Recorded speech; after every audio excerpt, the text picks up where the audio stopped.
This is the most difficult thing that you have given me, Tushar sir. But all jokes apart, a big thank you and a big round of applause for Dr. Tushar and his team for having envisioned something like this. Because as we have been speaking, including Madhu sir, Goyar sir, everyone who is here, they will agree that this has been one of the most informal meets. And one of the means in which we have probably, from which we are taking home probably much more when compared to some of the bigger meets that we have gone to. I am sure everyone will agree to that. So, I am Dr. Pavan. I am an orthopedic surgeon who specializes in ankle and foot. I know I have the legend of Charcot here sitting in front of me from India, but I will try to stick to something which is an everyday problem for many of the general physicians or diabetic foot surgeons who are sitting here. Diagnosing Charcots. How early can we diagnose and how can we go about it? And just before I start, a small tidbit. I had recently been to Diabetic Foot Australia in Brisbane. They had called me for something and they were discussing about their problem. There they are losing one limb to diabetes every 2 hours, not like 20 seconds in India. And there they were trying to, one of the doctors, I don't remember the name, he was coming and he presented us very good paper on how the incidence of Charcots has increased. I mean, we have all been taught and we have all read that Charcots is very rare. I mean, it's very, very rare. We only see Charcots like 4% of the times, 5% of the times. All the cases that I am showing you have been collected in the last 1 week from my OPD, where I see around 80 to 100 diabetic feet a day in a government institute, autonomous government institute, except 2 of them which are complicated atypical cases which I am going to talk about. So obviously, no hidden agenda today, thanks to Dr. Tushar. So we'll be talking of diagnosis of classical cases, atypical cases. Is MRI a must? What does the future hold? Right? So I think everyone who is sitting here who tackles diabetic foot, who tackles Charcots, they know that whatever I am putting is not something which, this is a slide which is usually put for all the postgraduates or undergraduates as to how the etiopathogenesis of Charcots takes place. So I'm not going to spend more time on that. And again, the stages, Eichenholz, poor Eichenholz in 1966, he came up with the staging and we are still sticking to that. Obviously, there are now anatomic stagings, the Freiberg staging and the Brodsky's which we surgeons use. But then for the general physicians, it's still the same. So developmental stage, hyperemia, autonomic neuropathy, diffuse swelling, joint laxity, you will see fractures, subluxations. Coalescence stage, again dramatic sclerosis, they start becoming all the different bones, different fractures, they start coalescing together. This is the hypertrophic or the subacute phase. And obviously the consolidation stage, where you just see one big lump of bone. You cannot make out any other bones there. So clinical features, all of us know, unilateral red hot, angry looking foot, typically painless, can mimic cellulitis and so many other things, and that is how we are going to differentiate. Joint hypermobility and crepitus with or without cutaneous ulcerations. So again, the transverse arches, longitudinal arches would have collapsed, and not some degree, I am so sorry that I have written some degree. If we are diagnosing Charcots without neuropathy, it is not Charcots. It's as simple as that. So deep tendon reflexes, vibratory sensation and proprioception may be diminished or absent. So obviously when they come to you, if you have a high suspicion and it's a sort of normal looking foot, but if they are coming to you with a red hot angry foot, obviously you do all these things, you look at x-rays, you look at the FBS, CBCs. When do we call for bone scan? When do we call for MRI? When do we go for bone biopsy and synovial aspiration? I mean, I have not done this. I have just put it there because I work in a primary institute where even asking the patient to get an MRI or X-ray itself is a big task in itself.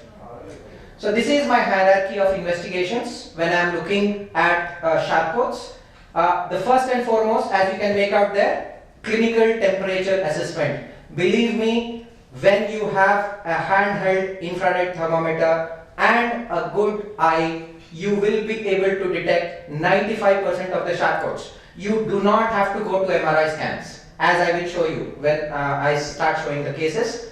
Technetium pre-phase bone scan, yes, it's a good modality, but if you already have an infected Charcot's foot, it's of absolutely no use, because you might have to end up doing some other nuclear scannings, which in themselves are very, very costly. And the next one being obviously the X-rays. We being orthopedic surgeons, we are biased towards X-rays, and most importantly the standing X-rays. So again, what are we looking at when the patient comes to you? Clinical suspicion of Charcots. Get X-rays done. X-rays are positive. You know it's Charcot. Start offloading. If they are negative, go for MRI or nuclear imaging, and then depending on what the MRI is showing you, what the CBC and the other blood picture is showing you, take him for treatment of osteomyelitis. If negative, MRI is also negative, it's probably not Charcot. Okay? So yes, these are the two indicators. This is a classic standing X-ray. The first one is the Meary's angle, that is the talus metatarsal angle, and the calcaneal pitch. These are what you are going to look at when you are looking at the patient's standing X-rays. And obviously these are very classical. I mean, you don't require an X-ray also to say that this is a bad Charcots which has taken place already. So typical case, this is how the cases will come to you. All these cases have been detected in the last 1 week.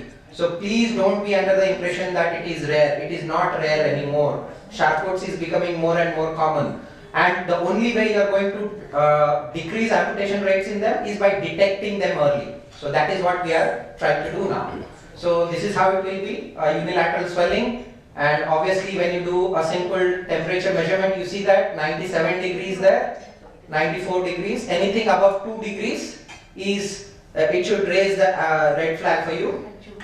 And that is how the weight bearing images look. So I'm so sorry, these are extra investigations, these are not required. I mean, all my patients who come there, they undergo this, and that's why these have been uploaded. But then, I at least have still not seen, I mean, I have vascular surgeons here, I have not seen a Charcots with a peripheral arterial disease so far. I mean, in my 12 years so far, I haven't seen. So if anyone has seen, please let me know, because as we were taught, that is how we are seeing. The pulses are always bounding. I have not seen a Charcots with a peripheral arterial disease. This is what I am more interested in. This is an atypical case. Can you tell me which one is the Charcots foot in this? Wow. So my eyes are not good. Okay. So that's 91, the right one, and the left one is 95.5. So you have to have a very high index of suspicion, and these are the patients who will not complain of anything. They will not, because of the neuropathy which has already set in, and it's not an angry looking foot. It's a very close to normal foot, and these are the atypical cases that we have to capture in order to make sure that we start them on immobilization, we give them proper counseling, and make sure that these patients do not end up with a complicated Charcots. X-rays. Again, this patient has not shown any changes. This is a standing X-ray, by the way. As you can make out, the Meary's angle is intact, the calcaneal pitch is normal, but there are some soft tissue shadows. There is some amount of soft tissue swelling, and I don't know, but these are some of the things that we have picked up, that most of these X-rays of this so-called suspicious Charcots can show you these type of soft tissue atherosclerotic findings, and these are very, very in favor of a active Charcots because of the neurovascular theory, meaning to say that all these active Charcots, when they are really active, there will be a lot of these anastomosis, the arteriovenous anastomosis that open up, giving rise to all this osteoclastic activity. So somehow during the acute phases you will find all these soft tissue shadows. But again, we have to be careful. that not all unilateral swellings are Charcots. Like for example, in this case, when I saw him, the first thought in my mind was right foot Charcot, but got an X-ray done. This turned out to be a simple lymphedema case of lymphedema. So again, you have to decide and tell me whether this is an atypical or a typical case. So left-sided swelling, a small blackish mark, and that was the reason why that patient had come to me. He had not come to me with swelling, neither redness. He came to me because there is a small black mark on the dorsum of the foot, and that was the reason why he came to me. So temperature difference of almost 7 degrees. When I got the X-rays done, I'm so sorry, this is not a proper standing X-ray, this is not how it is supposed to be taken, but then I can't do anything because that is what he came back to me with. Again, not a broken Meary's angle, it's normal, not a disturbed calcaneal pitch, but the star tells you something. You have to always keep your eyes open that you are not missing some of the subtle signs of active Charcots. And when we look at this, there you see that. There's a fracture in the proximal phalanx, there's a fracture in the fifth metatarsal base. So this again goes very much in favor of typical classical Charcots. So coming to some of these cases, this was a case which we had done long time back. This was a bank manager who was very close to his retirement. He came to me with a swelling in his ankle. He was weight bearing. He came to me with a swelling in his ankle, got this done. We told him, this is Charcots, please do not put weight on this. The bank manager told me, sir, in another 15 days I am going to get retired. Please let me go to the office for the 15 days. I'll come back to you after 15 days. And this is what happens. Oh, I'm so sorry. Can you make out that soft tissue shadow there again? The active Charcots? Yeah. So again, these are not being mentioned in textbooks, but this is what we are picking up, that when you do a acute Charcots X-ray, there will be atherosclerotic soft tissue shadows which you will be seeing. And this is what happens. He keeps walking on that. Not only the medial malleolus, now he has a bimalleolar fracture. So obviously, we took him up, did an arthrodesis. The medial malleolus was totally sclerotic. We could not use it as a bone graft also. But we also did a external fixation for extra safety. I could not get a proper fusion as Amit will make out here, but then I accepted this as he was telling. Ejection fraction of 35%. Let's see whether the patient walks on this. Patient started walking on this. I had to immobilize him for almost around 6 to 8 months. So that's how long he was immobilized. And obviously, after 4 years, he comes back to me. He lost 1.5 toes, as you can see on the right side. He also had a fixation for a medial malleolus fracture on the right side. The one that we had operated on was the left one. And now he came to me just 3 days before in my OPD, in my clinic, saying that, sir, I am having swelling in the right lower limb. Because he knew that he has already undergone that process. So this is what the X-ray was showing. And again, I don't know whether you guys can make out the soft tissue shadows there. So that's a very, it should raise the suspicion that you are looking at something, the diffuse osteopenia, and you can see the medial malleolus screws there, down, right down. So this is what the X-ray looked like. So we obviously had to get an MRI for him because X-ray was not showing anything. So got it done, and there you see the calcaneum, all the talar bones. There is a lot of soft tissue shadows, soft tissue swelling. This is a T2 weighted image. Actually, a SIR image or a T2 weighted image will be able to detect all these changes for you. And this guy has ended up with a Charcots on his right side. So I get a question very commonly asked that what happens if both the feet are Charcots? How do you make out the temperature difference? At least I have not seen one patient with bilateral Charcots in the same stage. There is always a difference. That means the patient will invariably come to you with a right active Charcots. It will start stabilizing down, and then probably he might have a second one. So there is always still a temperature difference that will exist. So that patient, and again, these are very classical cases. For these, I mean, X-rays will be required to look at how you are going to manage them, but these are cases which you can straight away say that they are Charcots.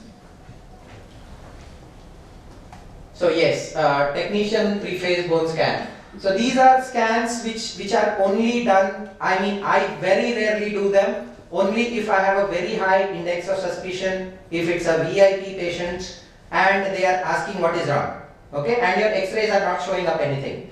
So that is when we do it, but yes, even if they are able to detect something, you still have to rule out a lot of infective causes before you can say that that is actually Charcots. So these are some of the cases. I'm not going to talk about them. This was a simple exhaustosis that had gone wrong, medial cuneiform, which I had to remove, that got infected. Always, I mean, Amit will agree with me again here, chances of infections are very, very high. And also the fact that any surgery anywhere in the body can make the Charcot to go into a relapse. Everyone here has to understand that Charcots is not something like it happens, it consolidates and that's the end of it. This same Charcot can undergo relapse again depending on so many factors. So we have to keep an eye out for that also. And yes, even before my infected, the incision healed, his wound healed. So, but sadly this patient underwent an amputation. Can someone take a wild guess as to why he was amputated a below same leg? Wild guess. He did not have any wound. He did not develop any wound. What was the reason for amputation in him? He underwent amputation because of painful neuropathy. He could not tolerate the neuropathy. He went to some other general surgeon, got it amputated. And he came back to me with a crutch.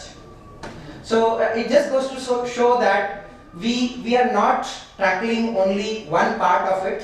I mean, obviously as an orthopedic surgeon I have to tackle the bony problem that he has come to me with, but we have to take that as a whole. We have to understand that there are so many other things, factors that are going behind the scene, running behind the scene there. So again, these are again classical cases. All these cases have been very, very recently diagnosed in the last 1 week. So please don't be under the impression that Charcots is very, very rare. Keep an eye out always for these things. And yes, this is a very, not a classical case, because this foot is a splayed foot, which is very, very rare. Very, I mean, not as common in Charcots as we see. So, sorry. Yeah, this is a splayed foot. So, in which what we see is, the classical case that we see is the forefoot going into abduction as the patient's weight bear. But in this case, what has happened is all the toes have gone into splaying, and that is again a very rare thing to happen. So again, some of these cases, very, very classical. You just have to take simple X-rays, standing X-rays to say that these are Charcots. And some of them who come late, they will be walking on them, they would have stabilized, and yes, you again need not take an X-ray for these things. Obviously X-rays will be required to tell you what surgical treatment you are going to do for them. So, I'm sorry, I have marked that. So, this is an interesting case. This was a patient who had come to me. He was a farmer by occupation. He came to me with a bad infected wound over the dorsum, and we operated on him. He lost the middle 3 toes, and patient was regularly coming to me to show the wound. The wound healed, and we had told him that no boss, because you are a high risk case, you have to still come to us once every 3 months to show how your feet are doing. And every time he used to come to us, we used to look at the left foot. We never looked at the right foot, and he never complained, and we thought that everything is fine. And slowly we saw that the shape was changing, and I told, what has happened? Have you fallen down? No sir, I have been walking and it's absolutely normal. And then again, it does not look like a red angry looking foot. Again, this is a very rare zone 4, as he will agree, zone 4 Charcots, in which the calcaneum has got involved. And again, active Charcots, look at those atherosclerotic soft tissue shadows. So he came to show the left foot, went with a pneumatic cast and a base on his right foot. So just goes to show that any surgery on any part of the body can make the patient who is predisposed to undergo Charcot's neuroarthropathy again going for active Charcot's. So you have to understand that. So this was a patient who always, she comes from another town, Bellary, and she keeps telling me that there they operated on her and they put a small skin graft there, and surprisingly that skin graft has been good enough, and she comes every time to me and shows me that, sir, I am still using this. I told, God bless you. And she keeps coming back every 3 to 4 months, but she is doing fine. She is still taking care of all her activities of daily living. By popular demand, the self-offloading footwear. So this is what is the idea of the self-offloading footwear. It's not a shock absorber, if we are thinking that it's a shock absorber. So I will just tell you on what basis it works. So this is nothing but a midsole, which is in between the insole and the external sole, which is made up of bistable arches. Now these bistable arches, what they do, at every part of your gait cycle, they can offload a particular part by more than 50%. And we can give the threshold, as Dr. Arun was telling, we can make it 200 kilopascals, 250 or 180 kilopascals, depending on what your standardization in your Indian this thing is. So I'm so sorry, I'll just take 2 minutes, sir. The preliminary work that shows is there is quite a bit of reduction. So this is what we are struggling to get it out in the market with all the DCGI permission and everything. And this is what I was talking about. Can we predict Charcot's? Can we predict ulcers? This is what is our solution for that. As we said, the pedo scan should not be used only for a color print. The pedo scan depicts a lot of things. Pedo scan indirectly is telling you so many things that is happening in your foot. And we say that when we use, can you see that? We are just trying to simulate the EHL working for you. And when we do that, we can actually tell you how the other tendons are also moving. Okay? And this is based on data that has been taken from a patient's pedo scan, not from anything else. So we say that by doing this, we will be able to feed a lot of data and come out with information which can start predicting problems much before they are actually happening. So take home message. So clinical presentation, X-ray and temperature changes. Classical is only that center triangle that you are seeing. But yes, there can be patients with clinical presentation and temperature changes in whom you can ideally do an MRI or a technician three-phase bone scan to confirm. There can be patients with clinical presentation and X-ray changes in whom you have to rule out cellulitis and osteomyelitis.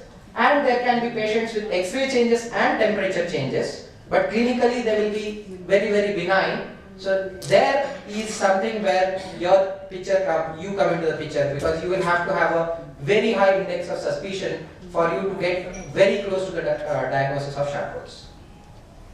So as Sanjay said, we will be happy to welcome you all at Photocon on May 25th in Bangalore. Thank you. Thank you.